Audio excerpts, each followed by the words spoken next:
Mari ibu-ibu kita mau mendengarkan firman Tuhan. Kita mau berdoa. Bapa yang ada dalam surga, kami semua ada di sini. Itu adalah karena anugerah-Mu Tuhan. Karena Engkau baik, kami boleh dikumpulkan dalam pagi hari ini.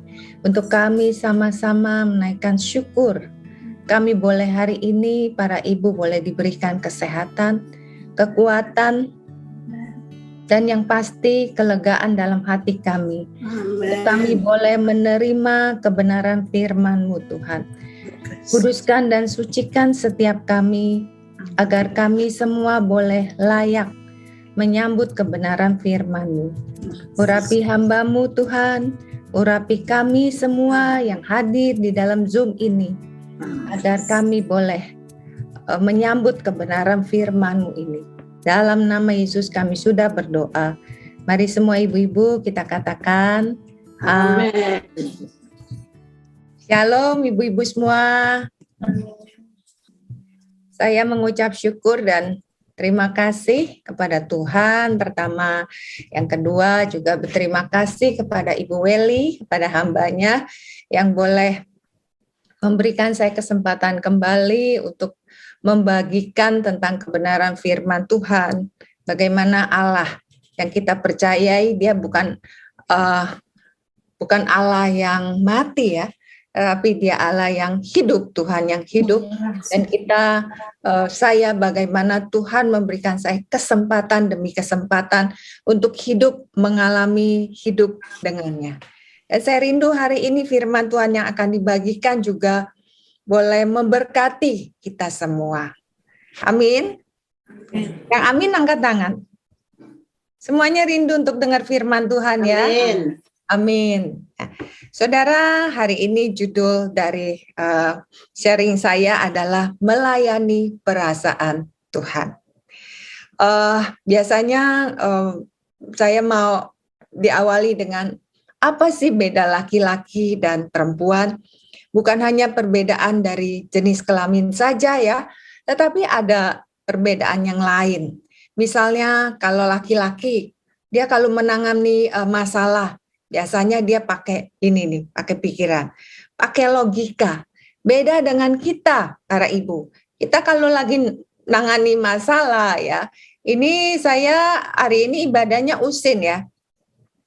Usin. Dan saya mungkin juga udah termasuk usin ya Bu Weli. Usin Waski Bu Glory. Oh campur ya? Iya gabung. Campur. Oh iya. Campur, gabung. Berarti ini yang kedua kali ya? Kedua kali. Iya.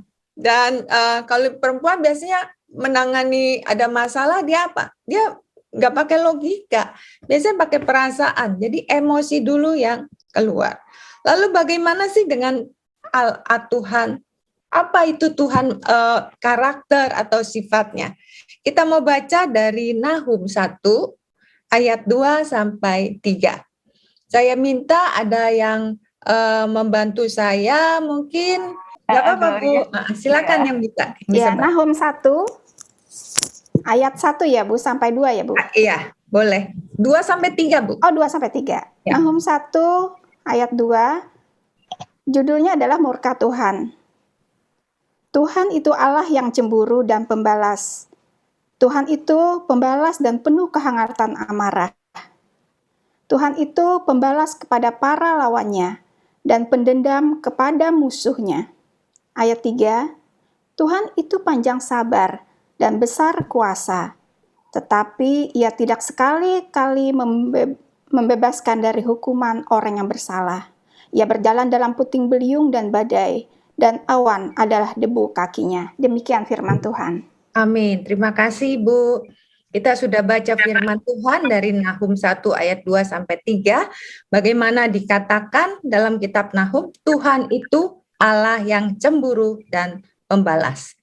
Tuhan itu pembalas dan penuh kehangatan amarah. Tuhan itu pembalas kepada para lawannya dan pendendam kepada musuhnya. Berarti kalau kita baca dari kitab Nahum ini, kita belajar mengenal salah satu sifat Allah adalah Dia cemburu ya. Cemburu yang saya lihat dari bahasa aslinya adalah kano. Kano artinya adalah marah.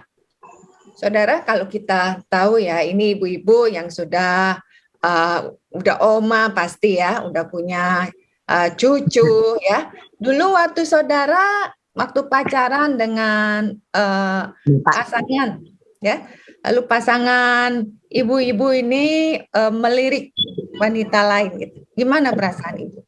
Pasti kita nggak suka ya, pasti kita marah. Nah itu namanya kano atau cemburu.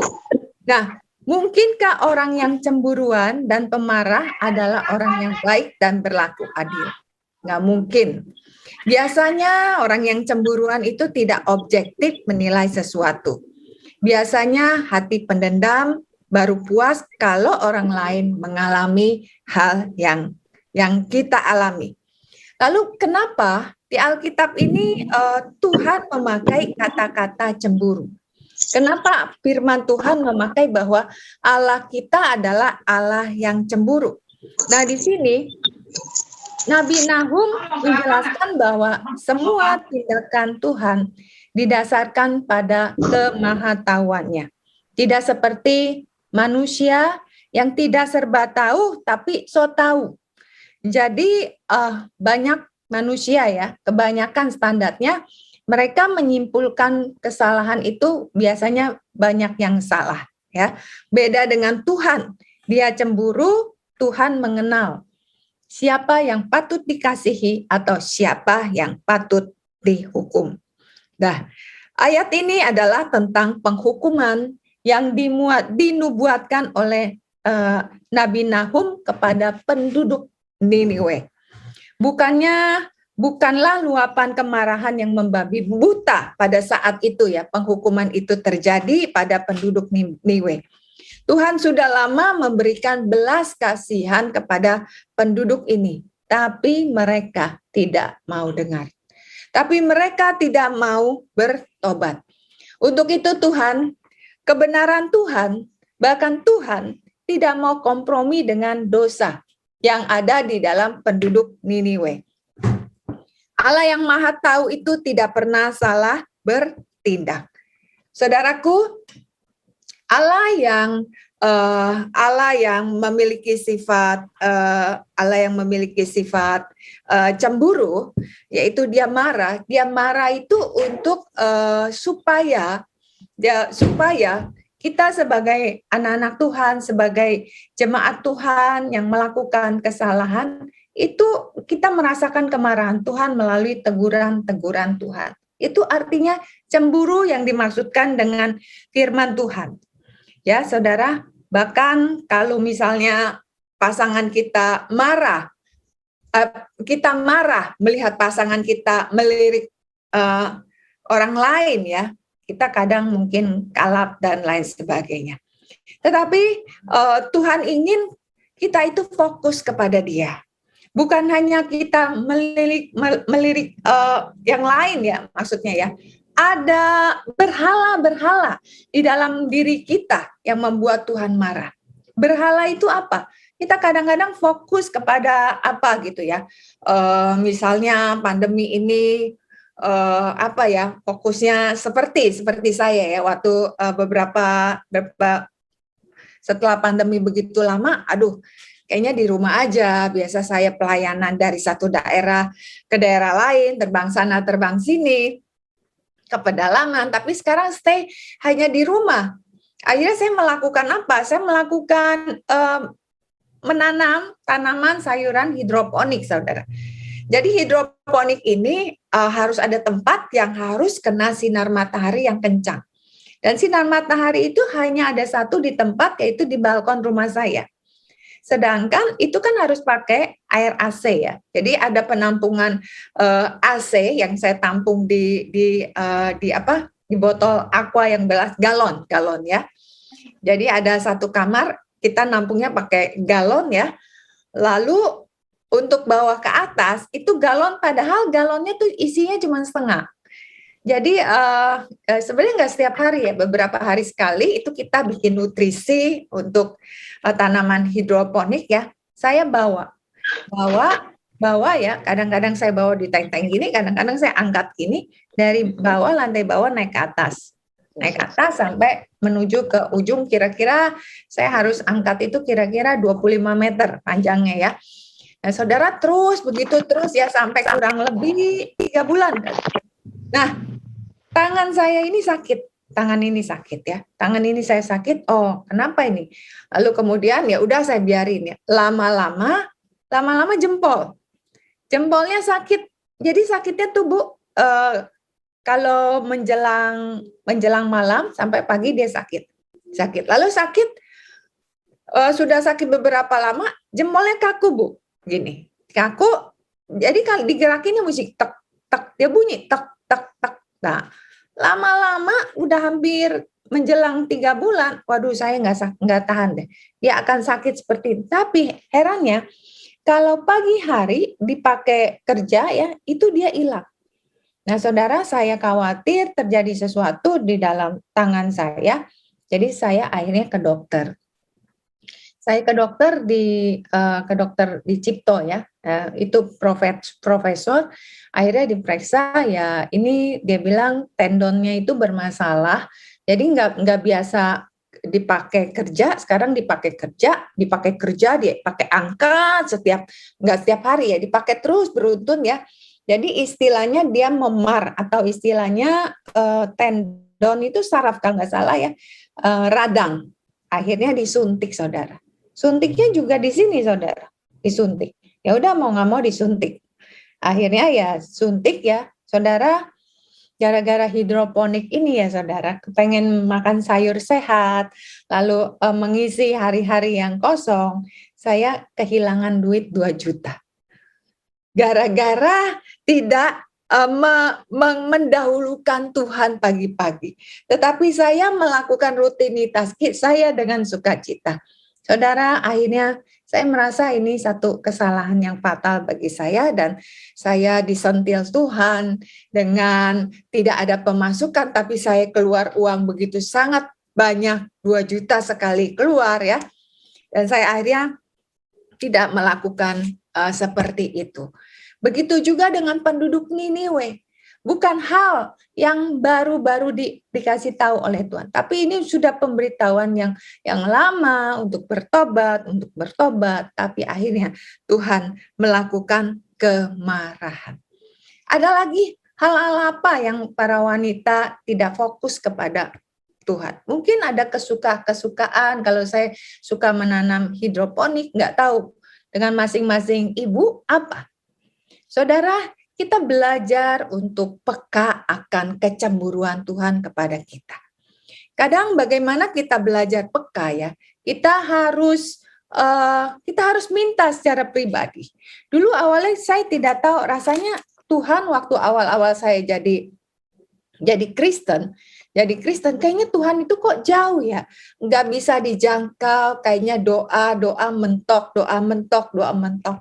Tapi pelan-pelan saya belajar, maksudnya belajar komunikasi dengan Tuhan. Karena di dalam diri kita masing-masing ini ada Roh Kudus. Roh Kudus ini kita harus ajak bercakap-cakap ngomong. Dan Pak Eras kan sering bilang di dalam khotbahnya, kita sebagai orang Kristen bukan hanya mendengar saja, tapi kita harus praktek dan mengalami hidup masing-masing kita dengan Tuhan. Untuk itu, Roh Kudus yang ada di dalam kita harus ajak ngomong. Bagaimana Tuhan, saya mau mengenal Engkau secara pribadi. Mungkin kalau orang mungkin zaman dulu ya, orang Tuhan bilang saya tuh bertobat tahun 86. Dan zaman 86 itu saya mendengar banyak orang-orang yang bilang, wah Tuhan bicara lu dengan saya. Tuhan datang di dalam mimpinya. Nah saudara, saya nggak minta yang macam-macam, Tuhan datang kepada saya, enggak.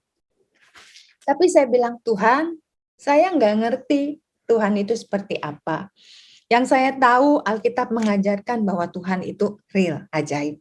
Yang saya tahu Tuhan itu ajaib dan hidup. Itu aja deh Tuhan. Saya mau mengalami bahwa Tuhan ajaib dan Tuhan hidup. Kasih tahu saya dengan hal-hal yang sederhana sekali Tuhan. Dan ketika Tuhan mengajar saya menyatakan dirimu yang sederhana, dan saya peka. Ada seperti diingatkan. Nah, ini loh aku. Dan itu berkali-kali saya diingatkan Tuhan. Apakah itu ketika saya baca firman Tuhan? Apakah itu ketika ada orang yang berbicara dan Tuhan ingatkan? Atau kadang-kadang ketika saya waktu itu ya, zaman dulu saya masih nonton TV. Sekarang udah nggak bahkan sama sekali nggak nonton TV. Ketika saya nonton TV, berita atau film-film, itu TV itu bisa berbicara kepada saya dan saya bilang, wah, ini Tuhan sedang menegur saya. Nah, saudara, mari kita belajar peka kepada firman Tuhan. Kita belajar peka kepada teguran firman Tuhan. Ya, kita boleh mengerti Tuhan itu cemburu, jangan sampai Tuhan cemburu, Tuhan marah, kita disentil kita enggak ngeh istilahnya ya. Bahkan nanti Tuhan marah, kita digebuk.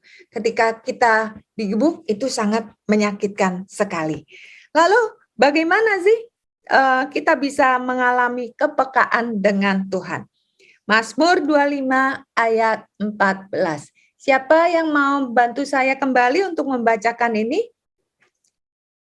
Ada yang mau baca? Saya minta satu ibu deh. Ibu? Mazmur berapa, Bu? Mazmur 25 ayat 14. Mazmur 25 ayat 14. Ya. Demikian firman Tuhan. Tuhan bergaul karib dengan orang yang takut akan Dia, dan perjanjiannya diberitahukannya kepada mereka. Amin. Bagaimana kita mengenal, melayani perasaan Tuhan? Kata pemazmur, kita harus bergaul karib dengan Tuhan. Apa sih bergaul karib? Karib itu artinya dekat.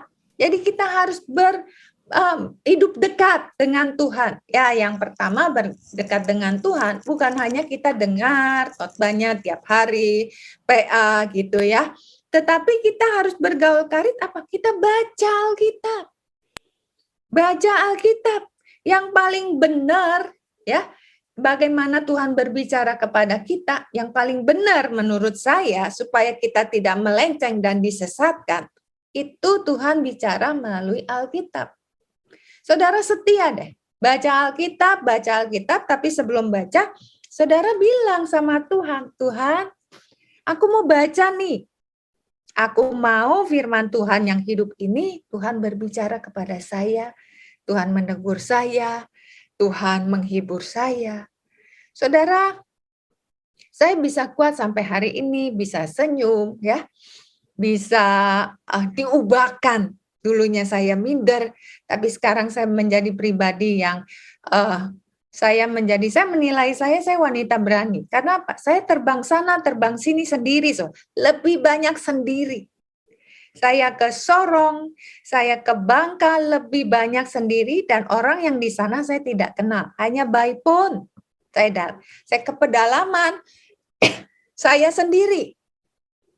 Tetapi itulah bagaimana Tuhan saya melakukan pergaulan karib, hubungan dekat dengan Tuhan melalui baca Alkitab.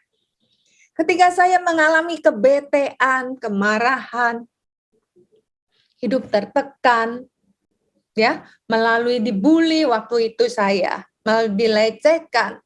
Tapi saya balik ke Alkitab, saya baca Alkitab. Nah, Alkitab inilah yang menjawab dan menghibur dan memberi kekuatan saya. 1. Nanti ada lagi ya, baca Alkitab. 2, ya.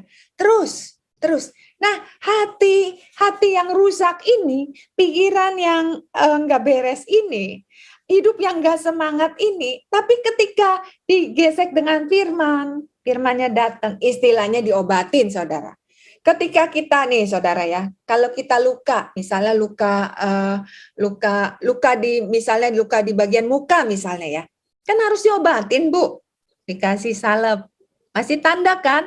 Dikasih salep lagi, masih tanda kan? Terus diobatin sampai beberapa minggu misalnya luka bakar. Nah, nanti lama-lama kan hilang kan? hilang, balik lagi normal. Begitu juga dengan hidup kita. Kita ini, saudara, pikiran, perasaan, dan kehendak kita itu udah rusak. Manusia kita ini di dalam diri kita, kalau saya boleh katakan itu kita manusia pribadi yang bobrok kata orang. Nggak ada baiknya kita. Pikiran selalu negatif. Perasaan nih perempuan nih gampang sensitif, gampang tersinggung. Ya kasihan dulu gaptek, nggak bisa pegang HP, nggak bisa Zoom, ya kan? Selalu suruh anak. Nah, gimana? Kita sebagai orang tua kadang-kadang digituin gimana? Kadang-kadang kan kita terluka, ya kan? Tetapi kita belajar akan firman Tuhan. Wah, walaupun saya gaptek, saya harus belajar. Ya, walaupun kita dibilang seperti itu tadi ya, kita harus minta kekuatan sama Roh Kudus. Nggak apa-apa deh, aku dibilang gaptek, dibilang bodoh, tanya lagi, tapi Tuhan, aku mau belajar. Nah, lama-lama kita bisa. Kita bisa, tapi mungkin kita bisa tidak secanggih anak-anak kita. Berhubungan dekat. Jadi lama-lama hati kita digesek dengan firman Tuhan, kita pulih. Jadi ada badai yang datang kepada kita, yang dulunya kita nangis, yang tadinya kita ngegosip, yang tadinya kita balas lagi, udah nggak kena. Karena apa? Sudah diperbaiki sama firman Tuhan dari hari ke hari. Ya, berhubungan dekat secara terus-menerus, yaitu dengan membaca firman, merenungkan. Nah, itu artinya semua itu kita butuh kesetiaan. Saudara, setia bahasa aslinya adalah pisteo. Di dalam kata pisteo ini memiliki arti setia dan jujur. Ada orang yang setia namun tidak jujur. Tetapi kalau jujur itu dalam hidupnya pasti ia setia. Saudara, ada satu cerita di dalam Kejadian 4 ayat 3 sampai 9 ya. Ayat 3 sampai 9 itu cerita Kain dan Habel. Nggak usah dibaca ya saudara. Saudara pasti ingat cerita Kain dan Habil. Kenapa persembahan Kain tidak diterima sedangkan persembahan Habel diterima? Kain memberi persembahan dari hasil tanahnya yang berupa sayuran dan umbian. Sedangkan Habel memberikan daging kambing domba. Kenapa Habel lebih diterima oleh Tuhan persembahannya daripada Kain? Ini bukan karena soal sayuran, umbian, atau daging. Namun ini karena apa? Ini karena soal sikap hati mereka kepada Tuhan. Tuhan punya perasaan. Tadi kita sudah belajar, Tuhan cemburu, Tuhan punya perasaan. Nah saudara, kalau dengan Kain dan Habel, dia salah memberikan persembahan yang tidak terbaik. Bagaimana dengan kita? Bagaimana dengan ibu-ibu dan seorang bapak yang mendengarkan firman Tuhan? Bagaimana sikap kita datang kepada Tuhan? Saudara, banyak kali ya wanita kalau dilihat sepintas ya, wah, setia bukan main deh. Ya, setia dengerin firman Tuhan, persekutuan ya, ada acara apa selalu datang. Tetapi apakah ada kejujuran di dalam kesetiaan itu? Apakah ada kejujuran dalam kesetiaan itu? Setia ibadah, setia pelayanan, tapi kalau lari buka toko, lagi kerja, ada nggak kejujuran, saudara? Saudara, saya ini punya toko, saudara. Jadi saya paham tentang arti kejujuran waktu kita berjualan. Zaman dulu ya, saudara. Kalau orang belanja nih kan suka nawar. Terus bilangnya gini, ini saya nih ya dulu ya. Aduh, untungnya sedikit sekali. Bahkan ini saya jual modal. Nah, ya kan? Berarti kan itu bohong supaya orang itu kesian dan beli. Padahal bohong, saudara. Nah, saudara, apakah ketika kita sering ibadah ada kejujuran di dalam diri kita? Lalu ada satu cerita, ketika kita mau melakukan meeting nih, ada orang meeting ya. Ayo dong, Ibu Anita, sudah di mana? Ini meetingnya sudah mau dimulai nih. Terus Ibu Anita bilang, oh iya, saya sudah di tol. Padahal baru buka garasi. Saudara, sadar tidak sadar, itu banyak orang yang katanya sudah setia ikut Tuhan, ambil bagian dalam pelayanan Tuhan, tapi masih melenceng seperti itu. Ya saudara, hari ini kita mau belajar. Kita nggak cukup setia saja, tetapi di dalam kesetiaan itu ada kejujuran. Ya, saudara, si Kain bilang gini nih, ketika Tuhan bertanya, di mana Habel, adikmu itu? Jawabnya, aku tidak tahu Tuhan. Apakah aku penjaga adikku? Loh, ditanya Tuhan, dia malah marah. Padahal Tuhan tahu.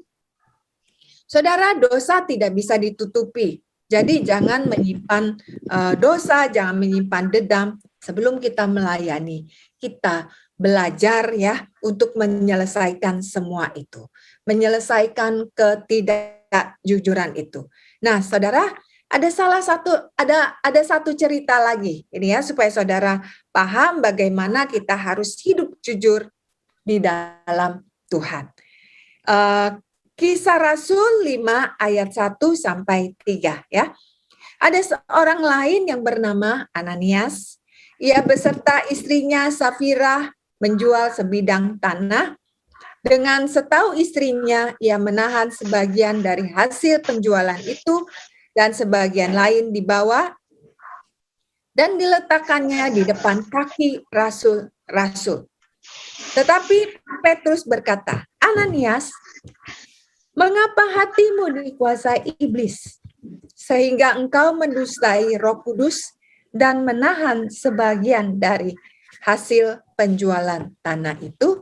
Nah, saudara, ini cerita tentang Ananias dan Safira yang mendustai Roh Kudus. Bukan soal uang tanah, penjualan uang tanah yang mereka jual dan persembahkan. Tetapi ini kembali lagi soal sikap hati. Mereka saat itu tidak menjaga perasaan Tuhan. Tuhan mau dikibulin. Ananias ya adalah orang yang setia memberi persembahan. Saudara adalah ibu-ibu yang setia memberikan persembahan. Ibu-ibu yang setia melayani Tuhan. Ananias adalah orang yang setia memberi persembahan. Tetapi apakah ada kejujuran di dalam kehidupan kita? Seperti yang Ananias lakukan.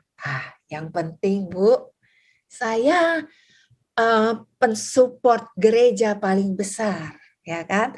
Saya pendukung gereja yang paling besar, tapi saya miring-miring dikit nggak apa-apa lah, ya. Bapak pendeta nggak tahu, ketua waski juga nggak tahu, nggak apa-apa. Yang penting Tuhan dipuaskan, seperti yang terjadi pada Ananias. Nah, saudara, kita belajar, jangan sampai nanti kita digebuk Tuhan, kita babak belur. Tuhan tadi katakan bagaimana kita harus dekat, hidup dekat dengan Tuhan. Ketika kita hidup dekat, dikatakan pemazmur, maka perjanjiannya akan diberitahukannya kepada kita. Janji-janji Tuhan akan diberikan kepada kita. Tuhan akan memperhatikan kehidupan kita, kebutuhan kita itu apa, itu Tuhan tahu. Kadang-kadang sebelum apa yang kita doakan, utarakan pada Tuhan, Tuhan tuh tahu dan Tuhan siapkan. Saudara, ini contoh nih, saya kesaksian. Saudara kan tahu fisik saya cacat dan yang paling parah itu kaki kiri saya cuman setengah. Jadi karena setengah ini kan saya kesulitan untuk pakai sepatu atau pakai sendal ya. Jadi waktu dulu belum kenal Tuhan, saya pakai sepatu anak laki-laki karena nggak ada pilihan. Kalau masih kecil pakai sepatu boot, kalau sepatu boot plastik ya itu juga nggak enak karena terpaksa saya memakainya. Lalu setelah besar saya SMP dan SMA karena nggak ada juga nih yang pas, jadi saya pakai sepatu laki-laki yang besar. Karena kecil ujungnya kan kempes, jadi ditaruh ke kain supaya ngeganjel, supaya kalau jalan nggak kempes, ya saudara. Tapi itu juga nggak nyaman. Jadi jalannya juga ancur-ancuran jalan saya, pincang abis lah. Dan ketika saya sudah remaja SMA, itu saya menjadi wanita remaja yang nggak menarik. Itu malu sekali. Nah, setelah saya usia 22 tahun, saya kenal Tuhan, saya percaya Tuhan, dan saya pastinya sih saya berdoa, Tuhan, saya minta sepatu. Tapi saya sepatu yang nyaman, yang saya bisa pakai jalan, yang saya bisa pakai lari. Tapi selama ini mama saya sudah berusaha untuk membawa saya ke tukang sepatu yang bisa membuat sepatu khusus. Tapi waktu itu sepatunya nggak nyaman. Kenapa? Ya karena faktor saya masih pakai perasaan yang luka, tidak mau mengampuni ya. Tapi saudara, akhirnya setelah saya hidup karib istilahnya dengan Tuhan, membaca firman Tuhan. Saudara, Tuhan menyatakan pertolongannya. Tuhan memberitahukan perjanjiannya. Dan tanpa saya berdoa secara terus-menerus, itu Tuhan tahu. Bagaimana caranya? Satu hari ketika saya mulai memasuki pelayanan di Bandung, saya cuma menanyakan kepada teman saya bilang, ini di Bandung ini kira-kira ada nggak ya toko sepatu atau apapun yang bisa membuatkan saya sepatu dengan kaki yang cacat seperti ini. Akhirnya dicariin. Bagi saya, saudara, karena sudah berkali-kali bikin sepatu, ini menurut pikiran saya ya, mustahil. Mustahil ada tukang sepatu, mustahil saya bisa pakai sepatu yang membuat saya enak dipakai, yang membuat saya, yang namanya perempuan, yang membuat saya menjadi perempuan yang cantik dengan sepatu. Kan kalau kita perempuan ya saudara pakai pantofel kan ada haknya cantik kan. Tetapi saya nggak bisa pakai pantofel, yang ada sepatu saya sepatu bola. Mau pakai baju apapun dengan sepatu bola, itu udah nggak menarik. Tetapi waktu itu di Bandung akhirnya didapatilah saya percaya ini karena Tuhan yang memimpin teman saya ya. Akhirnya ada di satu tempat sepatu di Jalan Braga. Akhirnya tukang sepatu ini bilang, oh ya saya bisa. Itu kulitnya dari kulit domba, saudara. Jadi kulitnya lemes. Tidak boleh pakai kulit yang kaku. Karena kaki saya kecil, jadi kulit itu harus mengikuti keberadaan kaki saya yang kecil. Akhirnya dibikinlah sepatu boot. Sepatu boot akhirnya dibikin, akhirnya setelah jadi saya pakai, wah saudara. Saya bisa pakai sepatu boot, saya bisa pakai baju dress. Ketika saya pakai ini ya saya bisa berdiri di mimbar, saya bisa pakai jalan, bahkan saya bisa pakai lari. Kalau saya ke daerah kan saya harus naik pesawat, jalan di airport kan panjang sekali, jauh sekali. Jadi dengan sepatu yang nggak nyaman itu nggak enak. Tetapi dengan Tuhan menyediakan sepatu boot ini, saya jalan jadi nyaman, saya bisa jalan jauh, saya bisa lari, saya bisa masuk ke pedalaman, ke daerah. Saudara, bagaimana Tuhan melakukan ini? Syaratnya, kita harus bergaul karib dengan Tuhan. Kita harus hidup dekat dengan Tuhan. Maka apapun yang ibu-ibu butuhkan saat ini, apapun itu, Tuhan akan cukupkan dan Tuhan akan sediakan. Amin, saudara. Yang mengaminkan firman Tuhan ini coba angkat tangan. Amin. Amin. Dan saudara, mari kita mau berubah saat ini, bahwa Tuhan kita harus mengenali Tuhan itu adalah Tuhan yang cemburu. Tuhan yang bisa marah. Bukannya kita mempelajari satu sifat Tuhan itu, oh nggak apa-apa, Tuhan itu kasih. Tuhan itu nanti kalau kita melakukan hal-hal yang tidak baik, kita datang sama Tuhan, Tuhan akan mengampuni dia. Tapi ada hal yang lain. Sifat Tuhan itu adalah marah. Ya, marah, kano, cemburu. Jangan sampai dia cemburu, kita akhirnya menjadi mengalami luka, kita jadi rugi ya. Batu sandungan, benar. Tetapi sebelum hal itu kita belajar. Dari awal kita mengenal Tuhan, kita mau belajar. Ayat yang terakhir dari 2 Timotius 3 ayat 16. Segala tulisan yang diilhamkan Allah memang bermanfaat untuk mengajar, untuk menyatakan kesalahan, untuk memperbaiki kelakuan, dan untuk mendidik orang dalam kebenaran. Hari ini kita jangan sampai Tuhan kanu terhadap kita. Jangan sampai Tuhan cemburu dia marah. Tapi biarlah ibu-ibu semua melatih untuk hidup peka dengan Tuhan. Karena firman Tuhan ini dikatakan bermanfaat untuk mengajar kita. Ketika kita lengah akan keseharian kita. Kita baca pagi-pagi. Kita datang pagi-pagi sama Tuhan. Oh, firman Tuhan udah ingetin. Nah, ingetin peristiwa yang lalu, punya kebencian, punya kemarahan.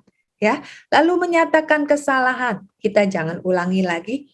Lalu untuk memperbaiki kelakuan kita. Jadi ibu-ibu, saudara, jika ibu-ibu ada yang punya selek dengan suami, dengan mertua dengan mantu, anak-anak dengan orang tua, biarlah firman hari ini boleh menjamah hati kita semua. Kita boleh melakukan perdamaian dengan mama, papa, orang tua kita, pasangan kita. Mari, biarlah Yesus yang ada di dalam kita, sekeliling kita bisa merasakan. Sebentar lagi kita akan merayakan hari Natal. Biar orang-orang di sekeliling kita yang belum mengenal Tuhan, biar damai yang ada di dalam kita bisa transfer spirit kepada mereka, dan mereka bisa merasakan damai dengan apa yang Tuhan buat di dalam kita. Amin. Tuhan memberkati.